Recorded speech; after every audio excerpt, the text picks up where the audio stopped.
Jürgen, je suis très heureux que nous soyons dans la caverne d'Ali Baba, du patrimoine mode Chanel, et je vais vous inviter à ouvrir la réserve. À moi.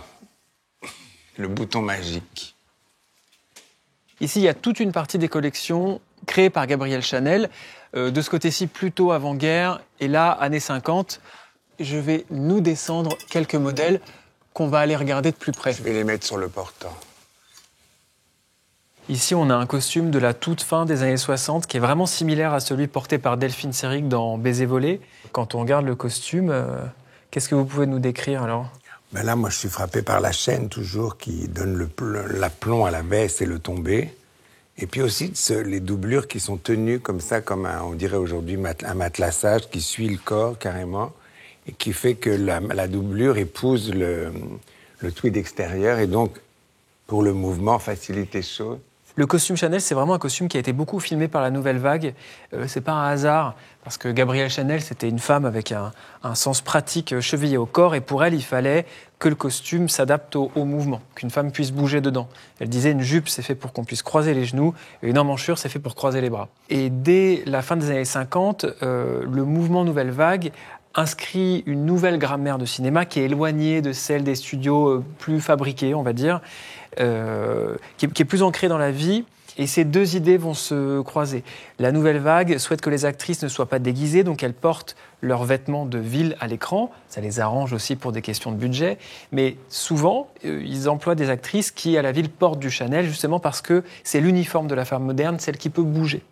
Je ne suis pas une apparition, je suis une femme. Ce qui est tout le contraire. Par exemple, ce matin, avant de venir ici, je me suis maquillée. Je me suis mis de la poudre sur le nez. Je me suis fait les yeux. Et en traversant Paris, je me suis aperçue que toutes les femmes faisaient la même chose. Pour le plaisir ou par politesse. Mais je pense que le cinéma lui apporte aussi de pouvoir mettre une psychologie sur un vêtement. C'est pas juste un emballage. Elle a besoin d'exprimer à travers la nouvelle vague aussi la liberté, le corps libre. C'est-à-dire le mouvement, c'est la liberté derrière tout ça. Donc, et puis c'est le pouvoir aussi sans ostentatoire. C'est-à-dire, c'est ça aussi qui est moderne. Et elle aime ça. Je pense que ce qu'elle aime, c'est la modernité. L'envie qu'elle a, c'est la liberté. Et eux, ils filment avec caméra au point, sans scénario, dans la rue. Donc elle s'y retrouve complètement aussi. Il y a aussi une vraie rencontre de concept. Oui, je pense qu'elle est vraiment heureuse de participer à ce mouvement-là. Et d'ailleurs, elle le dit bien quand elle parle de ses vêtements. C'est fait pour pouvoir courir pour attraper un bus. Voilà. Donc, il y a vraiment quelque chose qui est dans la vie, en fait. Mais les rapports entre Gabrielle Chanel et le cinéma datent de bien avant la Nouvelle Vague, évidemment. Elle a travaillé à Hollywood. Dans les années 30, elle rencontre Samuel Goldwyn, avec qui elle signe un contrat pour concevoir des costumes de cinéma. Pour Gloria Swanson, si je me rappelle. Notamment pour Gloria Swanson. Mais l'expérience à Hollywood tourne vite court et elle rentre en France. Et en France, c'est par amitié qu'elle va travailler avec Renoir sur la règle du jeu dont elle conçoit les costumes. Ici, on a des exemples de costumes qui datent d'avant la règle du jeu, qui est tournée en 1939. Mais en fait, on a déjà du costume Chanel ici, avec le tweed qui est inspiré traditionnellement du costume de chasse anglais, du costume de pêche, donc avec des couleurs naturelles qui vont pouvoir se fondre dans la nature. Mais c'est marrant parce qu'il y a déjà la base de cette histoire de mobilité du vêtement, de côté très meuble comme ça, du côté maille. Tout l'esprit est déjà là. Un costume féminin emprunté des codes du vestiaire plutôt masculin et tout en souplesse. On a la jupe avec tout un jeu de... Oui, avec les plis placés que d'un côté pour pouvoir bouger. Exactement. Et dans la règle du jeu, il y a le costume de Mira Parelli, notamment dans la scène de chasse. C'est un peu opaque pour nos yeux aujourd'hui, mais c'est vraiment la femme moderne, même la femme de l'avant-garde, en fait, à ce moment-là. Bon, bien, c'est entendu, vous allez tout dire à Christine. Ça vous avancera à quoi? À vous faire du mal. Charmante nature. Ça m'ennuie de souffrir seule, oui. J'ai l'impression qu'en bande, ça doit être moins ennuyeux. Et puis, j'ai envie de voir la tête que vous ferez quand Christine vous aura quitté. Je pense qu'elle vous quittera si je lui parle. Ça ne fait pas l'ombre d'un pli. Gabrielle Chanel et le cinéma a une histoire d'amitié, puisque après le tournage de La Règle du jeu, c'est elle qui va présenter Luchino Visconti à Renoir. Luchino Visconti va assister Renoir sur partie de campagne.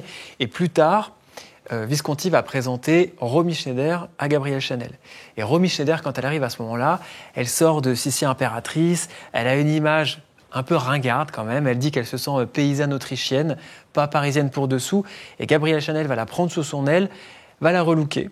Et ça va beaucoup influencer Romy Schneider, qui va parler même, elle dit que comme il y a un ordre corinthien, il y a un ordre Chanel, avec des règles, et ça l'aide beaucoup dans la deuxième partie de sa carrière. Et on la voit dans le film de Visconti, Boccaccio, où elle porte un costume qui est vraiment identique à celui qu'on voit ici. Oui, elle est une jeune femme de la haute société allemande qui vit en Italie, c'est ça l'histoire? Elle fait partie de l'aristocratie milanaise et elle apprend la tuile que son mari la trompe avec des prostituées, ce qui, même aujourd'hui, reste une mauvaise nouvelle. Hein.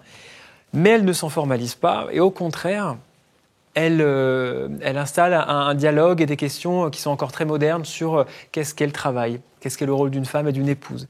Et il y a vraiment, dans la caméra de Visconti à ce moment-là, toute l'admiration pour le jeu de Romy Schneider qui commence à révéler tout à fait autre chose que ce pour quoi on l'avait connu au début de sa carrière. C'est joli tout le travail des surpiqûres là, sur le chemisier qui monte jusqu'à la nouette. On a en effet le travail de la doublure, le chemisier qui est là. Tous les roses là, c'est beau.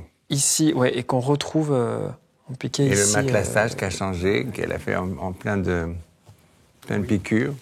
Là, ce qui est aussi très féminin, c'est cette manche 3/4 des années 60 qui laisse le poignet libre, où elle a tous ces petits détails aussi de rajouter un petit fri-fri rose au bord après le noir, et puis la ganse encore au-dessus.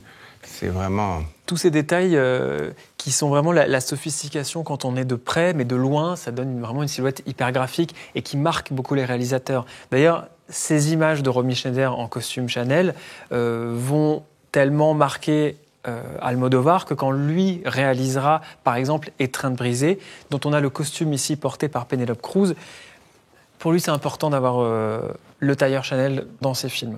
Il dit que c'est l'uniforme des femmes modernes qui n'ont pas besoin de changer 4 fois de tenue.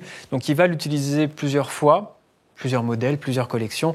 Et ce qui est intéressant avec le cinéma d'Almodovar, c'est vraiment les mises en abîme perpétuelles qu'il va faire d'un film à l'autre, se référencer lui-même et référencer même, et c'est là où c'est intéressant, d'autres actrices qui ont porté le costume Chanel.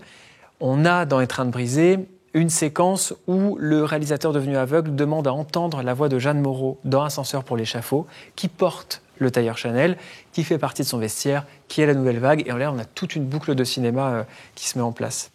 Donc ici, on a un costume qui est très gancé, qui date de 2006 et qui est très inspiré, visiblement, de celui-ci, qui date de 1957 et qui avait été porté par Anouk Aimé. La pose de la ganse, c'est vraiment comme un officier un peu. Hein.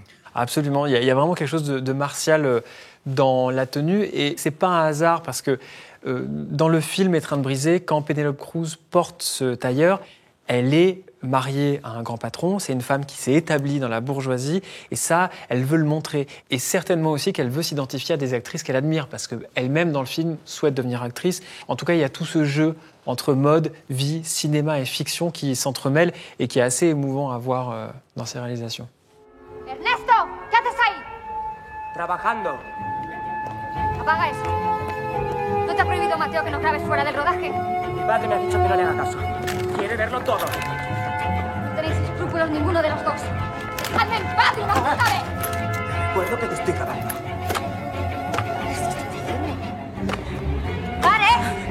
C'est une qualité de vêtements qui a un niveau quand même très haut. On voit une veste toute simple comme ça, mais c'est un artisanat très, très maîtrisé. Et c'est ce que j'ai aimé. Alors moi, j'ai une carrière un peu particulière avant d'arriver au cinéma. C'est que j'ai travaillé chez Chanel et chez Saint-Laurent. Il y avait la même exigence de la réalisation, la même exigence d'esthétisme et la même exigence de ne pas trahir sa cliente. Je fais de l'artisanat et pas autre chose. Et je fais un film qui est de l'artisanat. Aujourd'hui, avec l'intelligence artificielle et tout. On croit qu'on pourrait faire tout ça par l'intelligence artificielle. Ben non, en fait. L'artisanat sort des mains, sort de la tête, sort d'un vécu qui fait qu'on a cette exigence en soi. C'est pour ça que c'est particulièrement émouvant de voir la matérialité de ces costumes aujourd'hui et que à la fois la création, la vision, la fiction, la transmission s'incarnent et peut s'incarner dans ces costumes et dans ces tailleurs Chanel qui sont à la fois des objets de fiction mais des vêtements pour la vie aussi.